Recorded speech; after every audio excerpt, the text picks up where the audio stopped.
என்னன்னா இப்ப ராணுவம் உள்ள வந்திருக்குன்ற மாதிரி ஒரு விஷயம் சொல்றாங்க.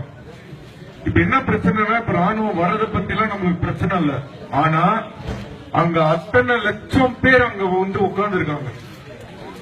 அவங்க மேல கை வச்சாங்கன்னு சொன்னா, அத்தனை பேர் அடிச்சாங்கன்னு சொன்னா, உண்மையிலே சொல்றேன், அந்த பிள்ளைங்க எல்லாம் பாவம்.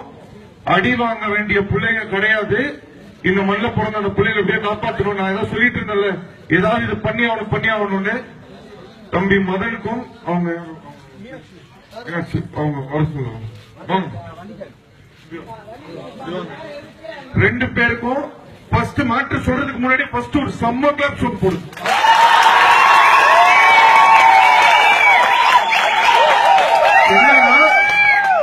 ராணுவமே வரட்டும், நைட்டோட நைட்டா எங்கெல்லாம் நேஷனல் பிளாக் இருக்கோ இம்மீடியட்டா மெரினால இருக்கக்கூடிய அத்தனை பசங்களுக்கும் இப்ப நேஷனல் பிளாக் போய் சேரணும். நேஷனல் பிளாக் மேல இருந்தா நீ கைய வைக்க முடியுமா?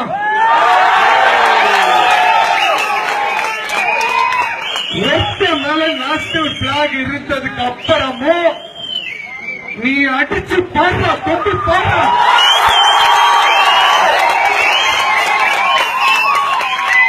அப்படியே பிளாக் கிடைக்கலனாலும் பரவாயில்ல, எங்க இருக்கிற தூங்கிட்டு இருக்க அடிச்சு எழுப்புகிறா. இதுல என்னத்துக்கு போன இன்டர்நெட்ல வச்சிருக்கீங்க, எல்லாத்தையும் எழுப்பி நைட்டோட இப்போ இம்மீடியட்டா அத்தனை பேருக்கும் ப்ரொடெஸ்ட் பண்ற அத்தனை பேருக்கும் எங்க நேஷனல் பிளாக் யாருக்கா தெரியுமாப்பா எங்க நேஷனல் பிளாக் இருக்குன்னு? ஓகே, இப்போ இத சொன்ன உடனே இப்ப எல்லாருக்கும் நியூஸ் போயிடுவாங்க. இப்போ இம்மீடியட்டா அத்தனை பேருக்கும் நேஷனல் பிளாக், இம்மீடியட்டா நேஷனல் பிளாக், எல்லா ப்ரொடெஸ்டர்ஸ்க்கும் இம்மீடியட்டா நேஷனல் பிளாக் போய் சேர்ந்து ஆகணும்.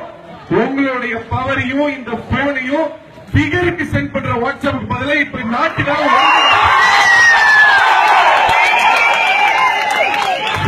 தூங்கிட்டு இருந்தாலும் அடிச்சு எழுப்புங்க. நாடே இது அல்லோலப்பட்டு இருக்கு, தூக்க எல்லாம் தூங்கிட்டு இருக்கு, எழுப்புங்க. ஏன்னா கை வைக்கக்கூடாது. ரொம்ப உண்மையில நான் சொல்றேன், அங்க இறங்கிட்டாங்க. இம்மீடியட்டா இத இம்மீடியட்டா எல்லாரும் இம்மீடியட்டா இதை ஸ்ப்ரெட் பண்ணுங்க. இம்மீடியட்டா ஸ்ப்ரெட் பண்ணுங்க. இந்த ஐடியா கொடுத்த மதருக்கும் இவங்களுக்கு இந்த பெரிய கிளாப் சொல்லி கொடுங்க.